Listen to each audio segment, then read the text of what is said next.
Welcome to another episode of The Brand Called You, a podcast and podcast show that brings you leadership lessons, knowledge, experience, and wisdom from thousands of successful individuals from around the world.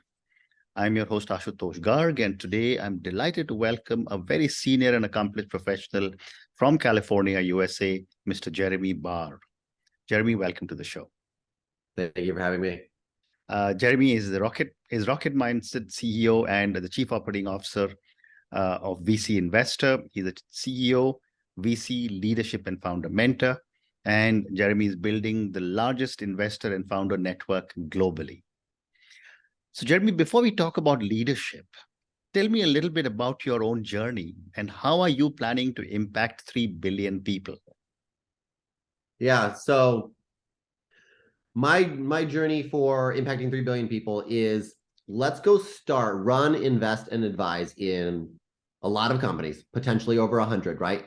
To then have each of those companies have a cascading impact to 3 billion people, right? So let's start companies to solve cancer, world hunger, anxiety, depression, race gaps, gender gaps, etc., right? Mm-hmm. So let's have those companies. So if the companies are then going to each, their own analytics department will then go cause that 3 billion people impact, let's create great companies. And what do we need for great companies? We need money to fund the companies, or revenue runway or investor money, and we need great founders. And great quality founders, high-scale founders, and high-scale leaders are the rarest attribute in the world. So that's why I started a company called Rocket Mindset. So we have the VC to fund people, and building out the world's largest investor and founder network means let's merge up the funding plus the founders and leaders together to make great companies to have the cascading impact. So then we focus on founders and leaders, right?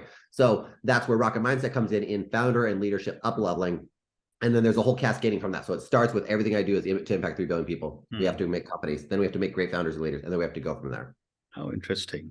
You also talk about a secret sauce. I'm not sure how secret is secret, but if you can, talk a little bit about it on my show. Yep. Yeah, I can absolutely talk about it. It's more of just a quick way of saying secret sauce. It's not entirely like that I'm keeping it secret at all. So secret sauce in terms of how I operate with up-leveling founders and leaders rapidly, right, is we know that listening and empathy, and we'll probably get to that in some later parts of this interview as well, listening and empathy is really important for all of leaders and founders. Mm-hmm. But when I get onto a call with somebody, whether it's a founder or leader or right now even, right, I will watch somebody's eye contact, body language, tone of voice, and micro expressions. And as we're up-leveling somebody, we can pick up on how confident they are, where there are insecurities. We can really read and listen to them, not just in their words, but we can do full listening. Some people call it reading, some people it's really just full listening, right? And so to be able to adapt to somebody on the fly, and as I'm saying a whole sentence out, to know that on this particular word in the sentence, they keyed off and their eyes went off to think about it, or to be like annoyed by it, right? To be able to key off of that, and then even before I finish my sentence, I'm already making adaptations when I'm up-leveling this founder or leader is really, really important to really take that listening that we always talk about in leadership to a more full level of actually adapting on the fly. And then taking former algorithm mindset where I wrote artificial intelligence, where I did software algorithms, where I wrote search algorithms, and taking that to a human aspect and being able to apply that to businesses.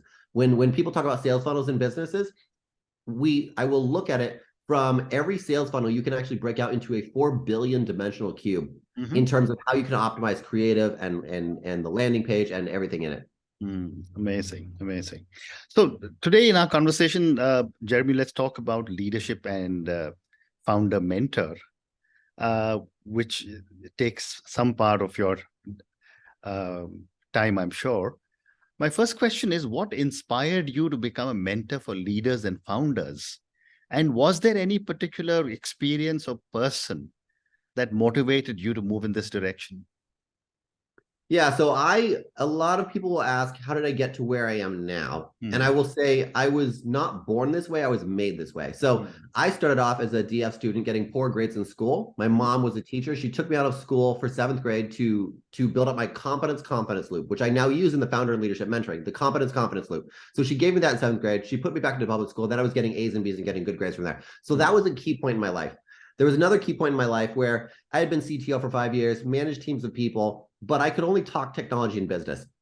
And I had to then become social. So then I would go out. I had started a new job at some point when I was 27 years old, moved out to San Diego, where I've been for the last 5 years. And at 27 years old, I couldn't talk a normal conversation with people. I was antisocial. I could talk tech and business, but then no more than a sentence if we're going out to hang out, right? And so I then, when people were asking me, are you okay? I would go out for an hour or two with people and just listen to the whole conversation. I couldn't have a normal conversation with people. And so then I found out I need to talk. At 27 years old, I was realizing really basic things that I needed to talk, right? So I used my algorithm mindset because I was a programmer, right? I used my algorithm mindset to create a social algorithm. This was a big switch number 2. And then I became to where 6 months straight, I was going out every single night with friends socially. And that is what allowed me to start connecting and relating to lots of different human beings, different education levels. And this is what I teach down in the Founder Leadership Mentoring, is one of the core things that people have to do to be a great leader, is connecting to a lot of different people from different countries, different cultures, different age groups, different income groups, different education groups, etc. Right? And so I started connecting and relating to a lot of people, which enabled me to move up in other management positions and manage teams and teams of people. So it came from the mom moment. It came from going from super nerd to super social. And then looking at, okay, I have everything I want in my life. I have all the money I want. I have all the fun. I have all the friends I want, everything. I'm snowboarding down the mountain with a bunch of friends, having fun. And then I get halfway down the mountain and I'm thinking, I'm bored. I'm meant for more than this. I built up my skill set to where I can make global impact. And I'm bored doing all of these fun things, snowboarding, skydiving, volleyball, everything, like all these things that were fun for me, racing Lamborghini. And then I got bored, right? And I wanted to go impact the world. So I looked at it from, I don't want to live this analogy of I'm in a mansion on a hill and the rest of the world is burning. I want to go help, right? I have this skill set, this network, and this ability to connect with other people. I want to go and help. And so between me getting skill set from 7th grade and social, and then also looking at it and saying, what else do I really want to do with my life? And I want to be able to give back.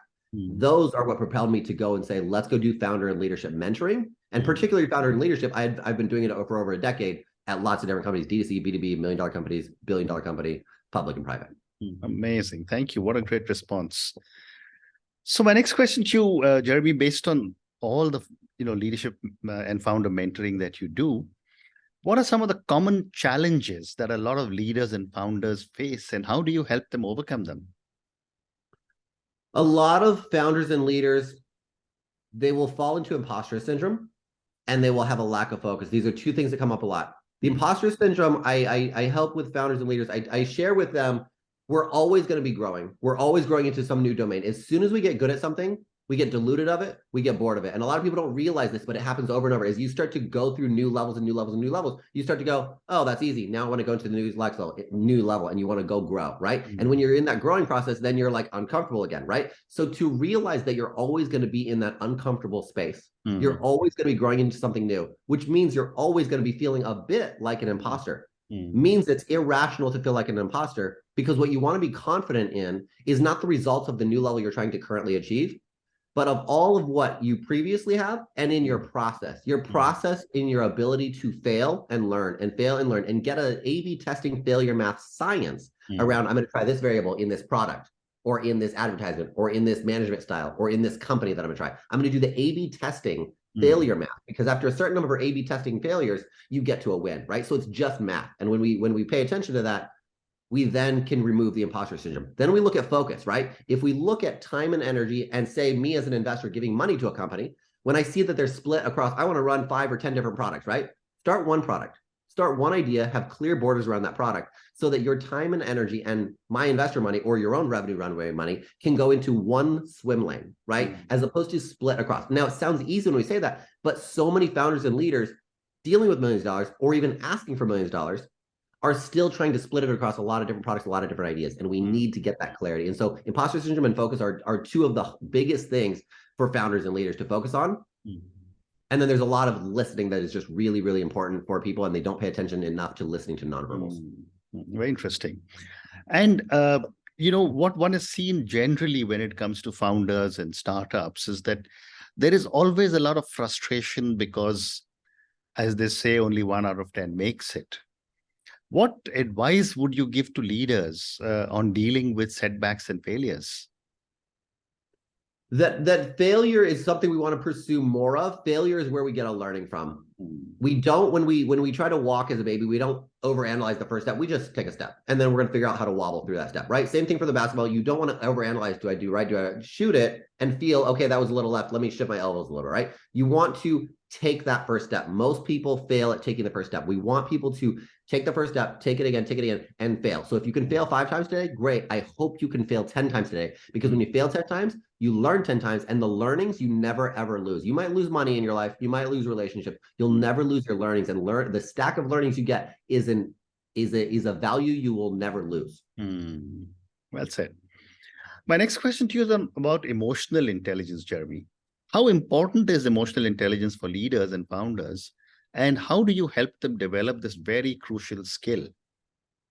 I think it's probably one of the it is one of the top things, if not the top. I always say listening is the top, but listening and empathy are tied in, right? If we don't have empathy for the people that we're leading, that we're the people that we're collaborating with, we're not going to relate. It's a part of communication. We're not going to understand what they want, and we're not going to get aligned directions, right? Every time I'm interviewing somebody, I always want to know, what's your past, what's your current focus and excitement, what's your future 2, 5, 10 years that you want, right? I want to understand this human being as a whole.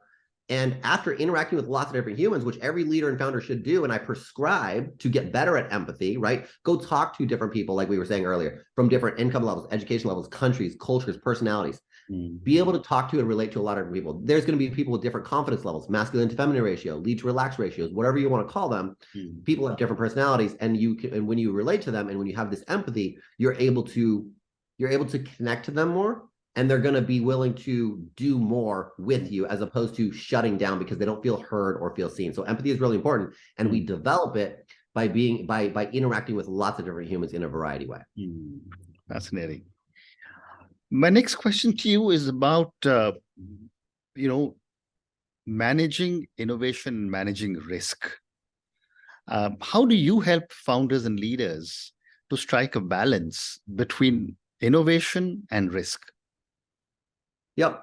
So as a VC investor, I'm always looking at, how do we de-risk this founder's idea, right? And the bigger gains, the bigger innovation you get is from a harder, more difficult problem. That is the core. It's not about some AI. AI is an accelerant. Great websites is an accelerant.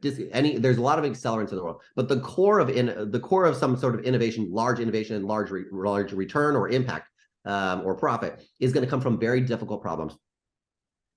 And so what we want to do is take that very difficult problem, and we want to say, well, around that difficult problem, that new Wright brothers flight for the first time, right? Around that difficult problem, there's still the same basic accounting, engineering, media buying, sales, etc., right? And so we want to bring in top talent to de-risk all the elements that we can. We want to break down, and that's what venture studios are. They're an example of, right? Hiring top talent is a way of de-risking. Doing a venture studio is a way of de-risking. It's basically saying, let's just take the core of your idea. That's the risky new part. Let's make that the only risk. Let's not risk all these other things that have already been de-risked over and over. So we take out each component, we de-risk each component, and then as much as we can, if we're building a new, one of the ones I was just talking about this week with a company, building a new AI based off of not the neuron level, but the molecular level. That hasn't been done in the world yet. Right now it's at a neuron level, but to go sub-level, that's kind of what's currently being talked about, to be able to, can we make servers? We have OpenAI and ChatGPT out there in the world, but it takes lots of servers, right? But to be able to make compute like the human brain that is high compute and low energy is still something sought after in the world. And to be able to do that, we want to be able to break that into component parts so that we can de-risk it and still get the innovation. Fascinating. The other challenge that I have seen, Jeremy, with a lot of founders is how to handle stress and prevent burnout. How do you counsel people, especially the leaders and founders, to managing stress and burnout?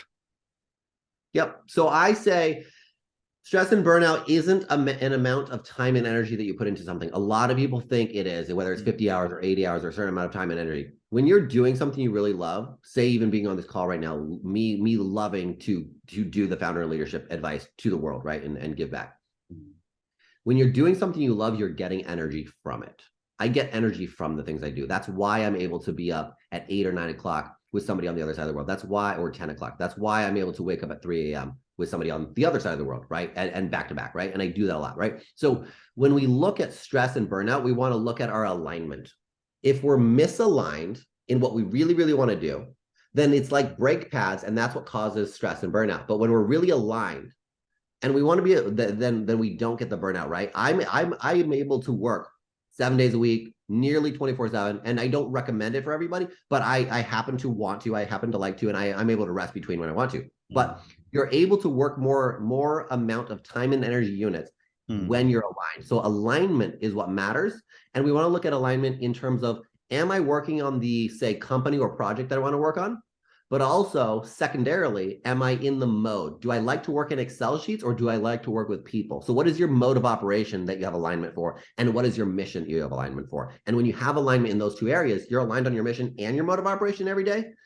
You have this alignment that you don't have brake pads of stress and burnout, and then you keep getting energy from every action you do. Well said, well said. My next question is that how do you think the role of a founder or a leader has evolved over the past decade, especially when you look at remote work and the rapid rise in technological advancements? I think a lot of old leadership that, it's been talked about in books about the Peter Principle, where somebody gets really good at engineering, they get promoted, they become the manager, right? But they're not a good people manager. And so they tend to micromanage the team because they got really good at engineering or accounting or media buying or sales or whatever, right? They get really good at their trade, their hard skills, but they didn't ever necessarily build up their soft skills or their core skills, right? So people move up, and that's more old leadership, where they would move up, they'd be really good at what they're doing, but then they'd micromanage the team, they'd cause to lose retention, right? Now more so, it is more common for leaders to recognize the Peter Principle, because it's been talked about so much, where people just get promoted based on their skill set, and actually realize when you move into leadership, it's a whole new role. You're now a people manager. You now need to actually try to forget a lot of your skills and look at people for generalized traits like attention to detail, communication, listening, how they can make estimates on their projects, as opposed to understanding sales or media buying or engineering and addressing that, right? And so when we look at technology is empowering our teams to be much more powerful and much more skilled, right? Then we're not going to be able to keep up with that knowledge as well. So we just need to focus on the people. The people is a timeless element. And work from home is, again, giving people their environment to work in. Some people are really great. They actually want to be in the office around other people. Other people, they actually work much better at home. So leadership now, with the work from home and work in the office, we actually need to be able to pay attention. This employee organization actually works better at home, and this one works better in person, and we need to be able to listen to the employees and ask them, and that's one of the changes. Great response, thank you. The next question that I had was on diversity, inclusion, and belonging. How can leaders create an environment of diversity, inclusion, and belonging within an organization? Just like the leaders need to talk to as many different people as they can, different education, different income, different cultures, different personalities, everything. We need the people on the team to experience that as well. We need to be mixing people together and having conversations, personal, professional, having game time together, having conversations with people in and outside your organization, and encouraging that within the organization, outside the organization, to talk to lots of different people, so that people start to learn how to communicate and relate to everybody else, to where then they are able to actually include, not just hire on diversity and not include people in the decisions because you feel that that somebody's different. You actually know, oh, you see things like this, you feel things like this, and we can relate. And that's how we need to actually get the diversity inclusion, to where people not just, oh, I need to do this, but like I actually know how to do this, and I feel like I want to do this. Fantastic. Time for 3 more questions for you. My next question is, what, in your opinion, are some of the biggest misconceptions or myths about leadership and entrepreneurship?